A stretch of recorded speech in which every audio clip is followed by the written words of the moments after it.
So welcome to my garden. It has been really wet actually out here. We've had about 3 weeks of cold and rain. In fact, it's been a bit of a tragedy in France because we had 2 warm weeks in March and all of the fruit trees and all the grapevines started to bud, and then we had a horrible late cold frost which has decimated a lot of the French vineyards wine crop for the year. So very unfortunate. We've had the same situation in our garden, and obviously this is usually quite nice lawn, and the clover has taken over really, but I don't mind that because I like to keep everything overgrown at this time of the year, because I don't know if you can see or hear, but I'm surrounded by lots of bees. Sorry, a bit windy too. So the bees I leave these for the bees, because there's no lavender or roses out at the moment, or any other flowers for that matter. So this is our red clover. My garden is covered in it, and this is the wild area of my garden. And I have a little basket, and to harvest the clover, you simply pop the little heads off. So if I can show you clearly, like that, and then we don't really need the flowers, the leaves, sorry, just like so. So just going to harvest a couple of them here while I'm talking to you. If you're in a hurry, you can just pick them like that and throw them in the basket. It's not too much of an issue because we'll actually go through and manicure them, and pick through them and sort them out later. I also like to grab handfuls of these for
What we're going to do now is just take off the green part, and then I'm going to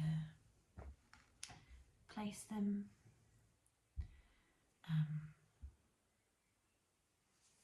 onto, so you can either use kitchen roll, or I'm personally using an old placemat. You can use a plate or anything, but what you don't want to do is dry them in a clump like this. You want to put them sort of a bit more individually, so that they have air around them.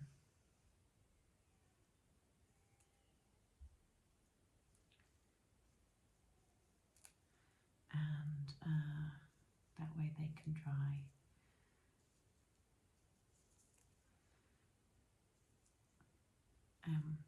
without getting sort of, if they're clumped together, you run the risk of some of them not having or having too much moisture in it, so they'll get mouldy.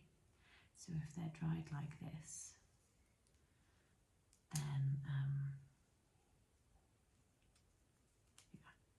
they've just got less chance of having any problems like mould. I can hear a little somebody has woken up upstairs, so I'm just trying to work slightly quicker than normal. So I'm going to pop these onto a sunny windowsill. There's a little weevil there. Onto a sunny windowsill where they are going to get plenty of sun, and so that they can naturally dry out. I do have a dehydrator, however, on lovely sunny days like this, I prefer to use Mother Nature.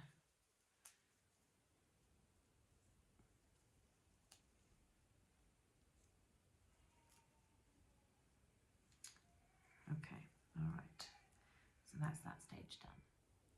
So it's been a couple of weeks, and all of our clovers have dried, and if crunchy, so there's no more moisture left in them. And what I'm going to do is pop them all into a glass jar.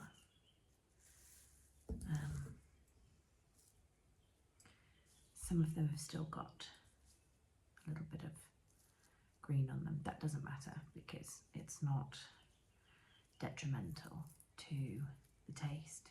In fact, it's all just goodness. But what I am going to do is take some of them off, because I would prefer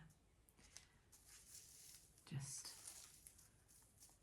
a jar of purple blooms.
They crumble as well beautifully, which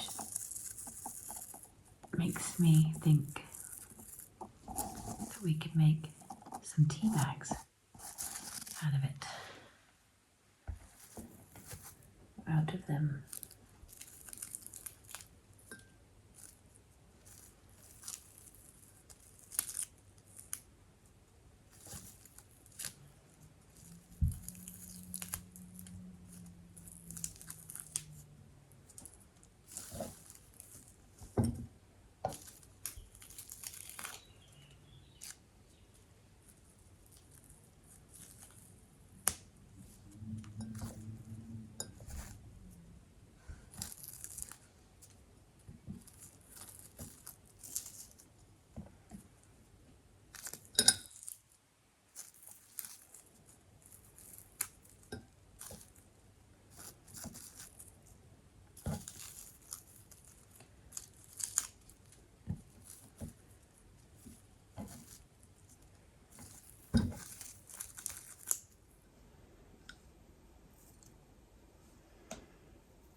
Our clover tea is now ready to drink, and I must admit it doesn't smell that fabulous, but it's not really, I suppose, the flavour and the taste that we're looking for today. It's more the health benefits. Okay, so we have a small handful. Then we have a jug of hot water.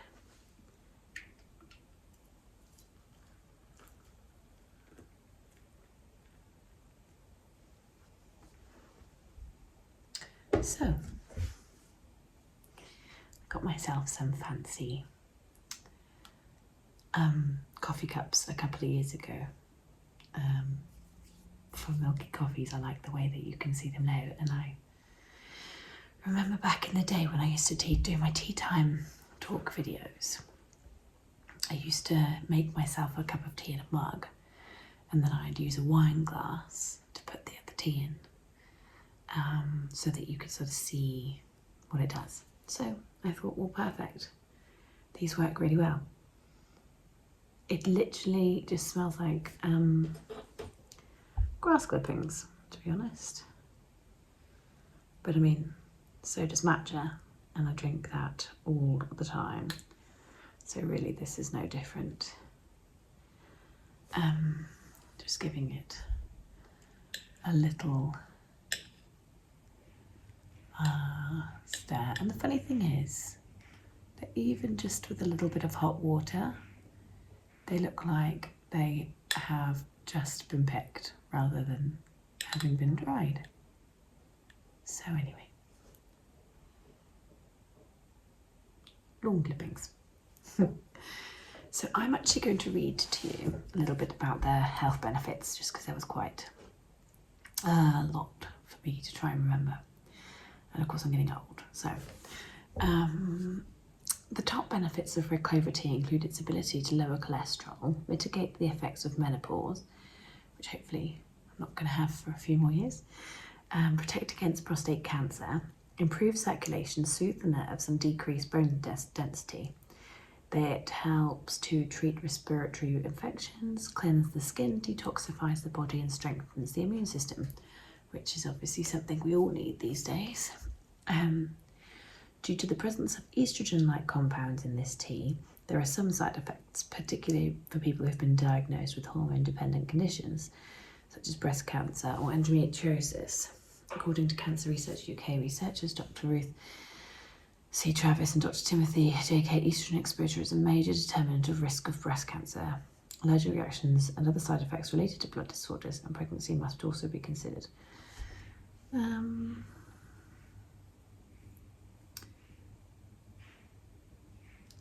Widely praised for its medicinal value by Indigenous people and natural health practitioners.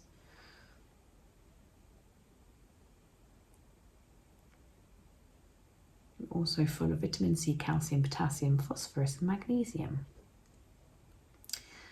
Highly recommended for people who are suffering from hormonal fluctuation, colds, coughs, congestion, weak immunity, osteoporosis, anxiety, stress, depression, anemia, eczema, psoriasis, painful menstruation, high cholesterol, menopausal symptoms and high toxicity, as well as people at high risk of breast and prostate cancer. It has anti-cancer potential. A number of studies have linked the antioxidants and isoflavone, I don't know how to say that, found in red clover tea to anti-cancer and anti-mutagenic effects, especially specifically in the prevention of prostate cancer,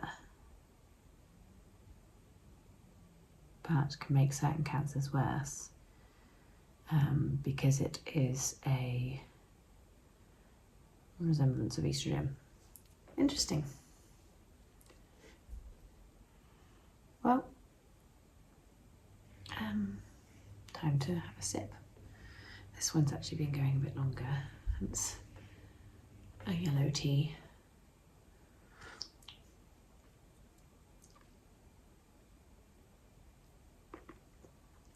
would have probably been better if I'd put it in a tea strainer. Let me just take some of it out so it's maybe slightly more drinkable.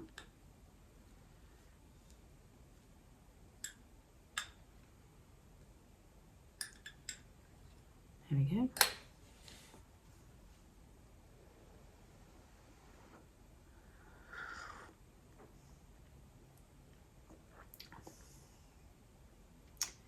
So, in my opinion, it just tastes like garden, but not, it's really weird. It tastes like a garden and it tastes really nice. I suppose you have to like sort of lawn clippings, the smell of lawn clippings in sort of spring, summer days. But I can actually quite happily drink that in an afternoon with a piece of cake.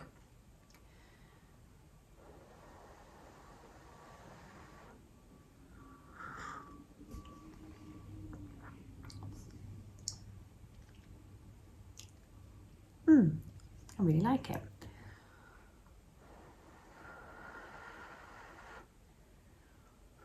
Obviously, everyone needs to do their own research if they were going to try it. I had read up a lot about it before making it, and I'm quite happy to consume a cup every now and again.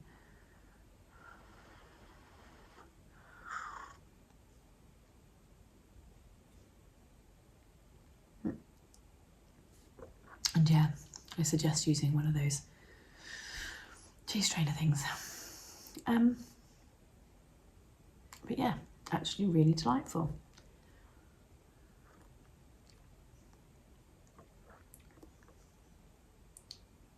Nicer than matcha. In fact, quite similar but without the bitter taste. Anyway, yeah, let me know if you try it. I hope you enjoyed this video and I'll speak to you soon. Bye.